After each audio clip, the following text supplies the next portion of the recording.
Alors, c'est maintenant le temps de vous présenter notre chronique Prévention Assurance. Prévention d'abord et Assurance ensuite, présentée par Promutuelle Assurance. Je suis en compagnie de notre habituel chroniqueur, le directeur Prévention Assurance chez Promutuelle, Mathieu Labrec. Bonjour. Bonjour, Michel. Mathieu, on va parler, je ne sais pas pourquoi, là, aujourd'hui, le sujet, distraction au volant. Voyons donc, on n'a pas de distraction au volant. Non, ouais, on n'a pas...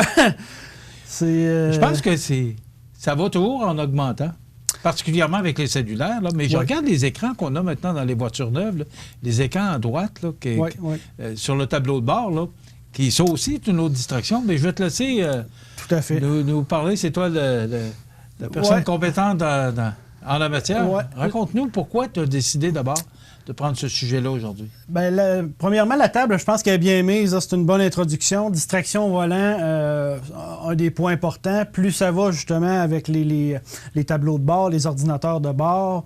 Récemment, on a fait beaucoup de Zoom ou de conférences virtuelles. On est vraiment axé beaucoup là-dessus. Puis, ça peut amener justement, en plus de tout ce qui se passe sur la route, beaucoup de distractions. Puis ces distractions-là sont la cause de nombreux accidents qui peuvent amener des décès, des blessures, puis des dommages matériels justement à nos véhicules. C'est l'une des principales causes aussi d'accidents avec blessures et décès sur les routes, les distractions au volant. Donc, c'est à ne pas négliger. En 2020, 25 des Canadiens affirmaient avoir noté une augmentation au niveau de l'utilisation du cellulaire au volant. Ça va être des gens qu'on va voir justement, par exemple, au feu rouge, la tête baissée. On attend justement qu'ils partent dans les fils, par exemple, au service à l'auto. Les gens n'avancent pas. Finalement, on leur voit toute la tête penchée. Donc, ça peut nous dire que probablement qu'ils sont en train de texter au volant. Donc, il y a eu une augmentation de gens qui voient ces comportements-là au volant. L'envoi de textos au volant, selon le sondage, les gens répondent que c'est ce qui serait le plus dangereux aussi comme comportement. 47 des Canadiens, donc près de la moitié des personnes qui avouent avoir texté au volant aussi. Donc, les gens vont... 47 des Canadiens admettent avoir texté ou envoyé un message vocal en conduisant. Excuse-moi, il y a une loi au Québec qui interdit le cellulaire au volant. Tout à fait. Mais est-ce que c'est juste au Québec ou c'est au Canada? C'est une bonne question. Je pourrais pas vous dire. Parce que je me posais parce que tu parles d'une statistique canadienne. Et là, je me demandais s'il y a juste nous autres au Québec. Parce que je sais qu'aux États-Unis, il n'y a pas de loi. Ça, non, je le sais. C'est différent, là. Mais au Canada, je me posais la question parce que 45 je pourrais pas vous répondre. Je ne tenterai pas de réponse, mais pour le Québec, ça, c'est clair que, justement, la loi... Il y a une loi au Québec. Il y a une loi au Québec, tout à fait. Les personnes qui utilisent leur téléphone en conduisant sont 8 fois plus susceptibles d'avoir un accident. Donc, c'est très important. Puis ceux qui parlent au téléphone, même en utilisant, là, si on veut, le système audio, le Bluetooth de l'auto, quand même 4 fois plus de risque d'avoir un accident. OK. Même en utilisant le Bluetooth. On va voir un petit peu plus loin, là, selon les types de distractions, là, pourquoi. Okay. Mais il y a quand même un risque supérieur là, d'avoir un accident. Rapidement, la rentrée scolaire, depuis les derniers jours, beaucoup d'étudiants, beaucoup d'enfants aux abords des routes, autobus scolaires, piétons, cyclistes, même trottinettes là, qui sont rendus très populaires. Donc, des jeunes qui vont se promener sur les trottoirs. Sensibiliser un petit peu, je me base sur un communiqué de la Sûreté du Québec qui vont faire justement de la prévention aux abords des écoles là, pendant le début de la rentrée scolaire. Justement pour inculquer aux gens les éléments de prudence qu'on devrait avoir. Les jeunes sont contents de se revoir, ils peuvent se bousculer un peu sur les trottoirs, donc de là à surveiller, à prendre peut-être juste quelques secondes de plus, rouler moins vite pour justement éviter des accidents malheureux. Quelques secondes de plus. Bien souvent, c'est ça, c'est seulement quelques secondes. C'est bien dit, c'est quelques secondes de plus. On parle pas de minutes, c'est vraiment c'est des secondes de plus pour justement s'assurer qu'il n'arrive pas d'événements malheureux.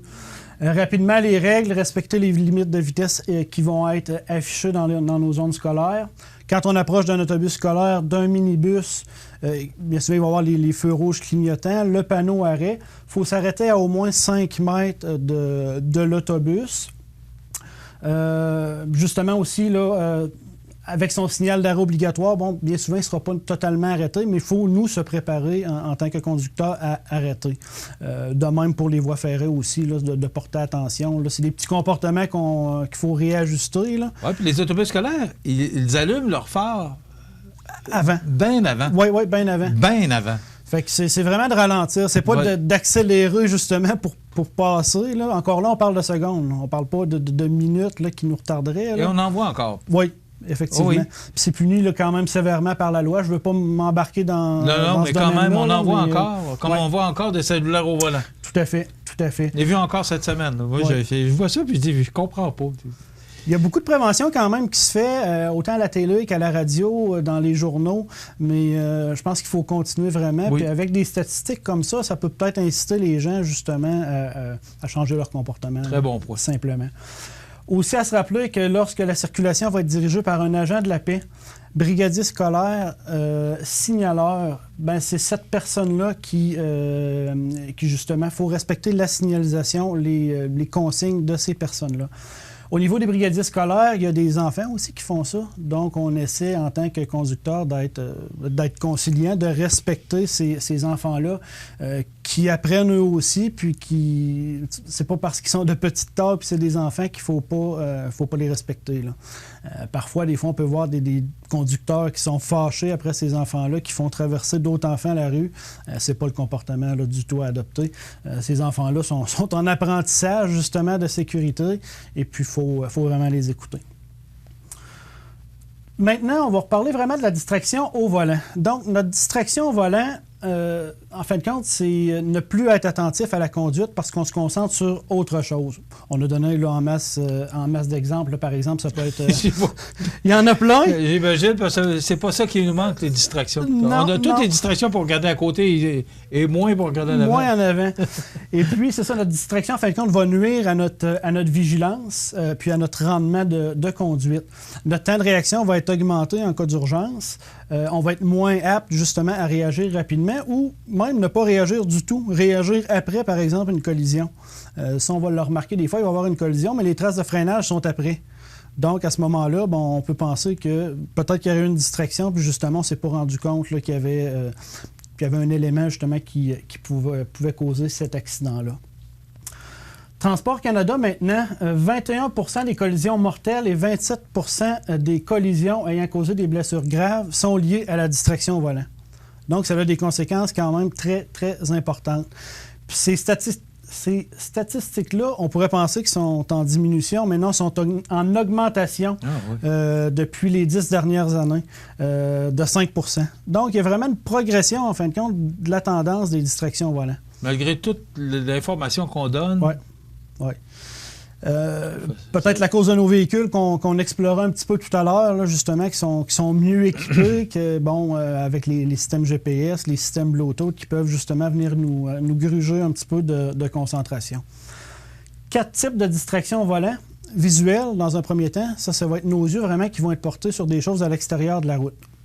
On peut parler bien souvent, par exemple, lorsqu'il y a un accident, par exemple, sur l'autoroute, en sens inverse, bien souvent, le trafic va ralentir, même pourrait causer d'autres accidents sur l'autre voie parce que les gens veulent voir ce qui se passe. Donc, une distraction visuelle. Distraction manuelle, là, ça va être lorsque nos mains ne seront plus sur le volant. Bon, par exemple, on a échappé quelque chose puis on va aller le rechercher. Donc, vraiment, manuellement, nos deux mains ne sont pas attentives sur le comportement du véhicule. Et la voiture roule quand même, là. Effectivement. L'attention, maintenant, la distraction cognitive, où est-ce que nos pensées vont être à l'extérieur. Ça, par exemple, on va être au téléphone, par exemple, avec notre système Bluetooth. On va rouler, par exemple, sur l'autoroute, puis maintenant, on peut se poser la question, pourtant, j'ai passé ce village-là, mais on se rappelle pas là, vraiment la route qu'on a conduite. Fait que ça peut être un exemple pour dire que j'étais tellement concentré sur cette conversation-là que je ne me suis pas nécessairement rendu compte que j'ai effectué ce déplacement-là. Donc, c'est vraiment notre esprit, nos pensées qui sont dirigées vers autre chose. Puis, auditif, c'est les sons, par exemple une sirène de pompier ou d'ambulance, à ce moment-là, qui va diriger notre attention ailleurs, puis va causer une distraction par le fait même. Sauf que là, ces distractions-là, si on texte, par exemple, ça va entraîner une distraction qui va être cognitive parce qu'on va être concentré sur ce qu'on veut écrire, manuel parce que justement on va taper, et puis visuel parce qu'on va avoir nos yeux sur l'écran. Donc, pour cette activité-là de textage, on a quand même 3 sur 4, là, justement, qui viennent... 3 sur 4 distractions qui viennent entrer en ligne de compte. Là. Fait que de ce pourquoi c'est très, très dangereux. Conseil maintenant pour éviter les distractions au volant. Donc, dans un premier temps, on prévoit suffisamment de temps, justement, pour arriver à notre point. Donc, encore là, pour justement pallier différents événements qui pourraient arriver sur la route, puis pour ne pas se dépêcher inutilement, puis prendre des risques. Oui, quand tu pars trop serré, t'es sur les champignons. C'est ça. Fait que là, il peut arriver ce qui arrivera. Oui. Ça peut être dangereux. Bon point. Oui. S'assurer que nos éléments Bluetooth soient bien configurés. C'est pas le temps sur la route. Bien souvent, il va y avoir des systèmes qui vont bloquer justement ces réglages-là pour justement ne pas qu'on se concentre sur ça. Donc, c'est important de le faire avant. Paramétrer notre GPS, c'est la même chose. Ranger ou attacher des objets non fixés, encore là, c'est plus un conseil d'usage là, pour que si jamais il y a un accident, ces objets-là ne soient pas projetés. On peut parler d'objets physiques, mais on peut parler de chiens aussi ou d'animaux de compagnie. Préparer nos enfants pour le trajet. Bon, pour les plus longs trajets, peut-être collation, tablette, etc., pour justement s'assurer qu'il n'y ait pas de... j'ai envie de dire chaos des fois, parce que ça peut être des situations assez extrêmes avec les enfants en automobile, mais s'assurer justement que les enfants comprennent aussi qu'il faut se concentrer sur la route. Sur la route, maintenant, on ne texte pas, on ne consulte pas nos médias sociaux. Encore là, comportements qui sont très importants, même si on est arrêté au feu rouge ou, par exemple, au service à l'auto. Encore là, c'est des... Service à l'auto, ça m'a surpris que tu dises ça. Parce qu'on est quand même sur intérêt privé, puis on est en arrêt, là. Mais Parce que j'ai même vu des cas dans les lave-autos. Puis de mémoire, je pense que en tout cas, je vais vraiment de mémoire, là, il y avait eu un constat qui avait été émis parce qu'il était en contrôle quand même du véhicule. Okay. Sous toute réserve, là, mais ça peut quand même aller assez... Mais je trouve que c'est un point important parce que j'aurais pensé que sur un...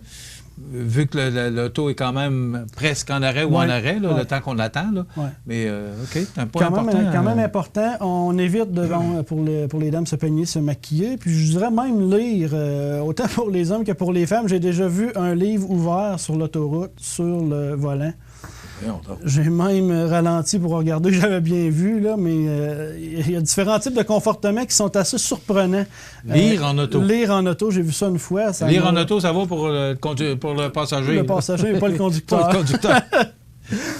Garder nos 2 mains sur le volant tout le temps. Le plus possible, on évite de manger, de boire encore là, parce que ça peut affecter notre concentration. Garder nos yeux sur la route aussi également. Rapidement, réparer une auto de plus en plus coûteux.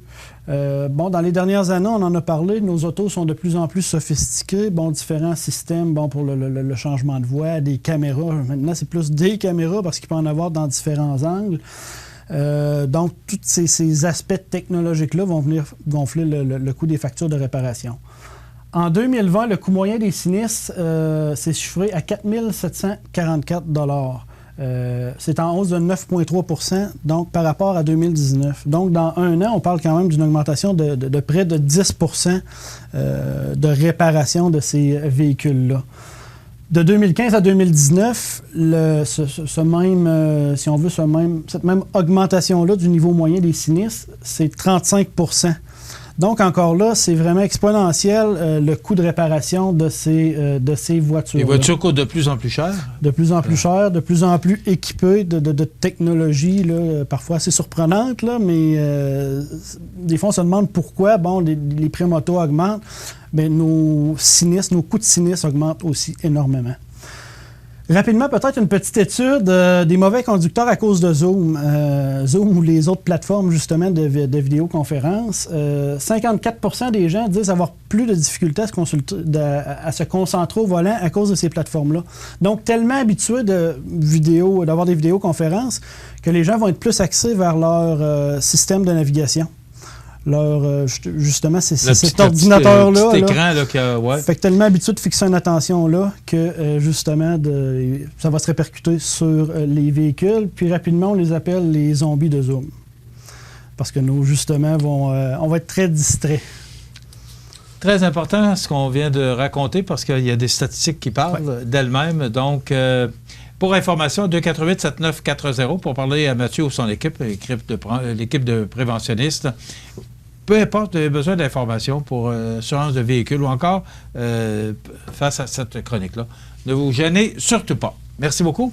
On se retrouve dans 2 semaines. Mathieu Labrec, qui est directeur de la prévention chez Promutuelle Assurance Montmagny-Lillet, qui vous présente cette chronique à toutes les 2 semaines. Voilà, ça complète.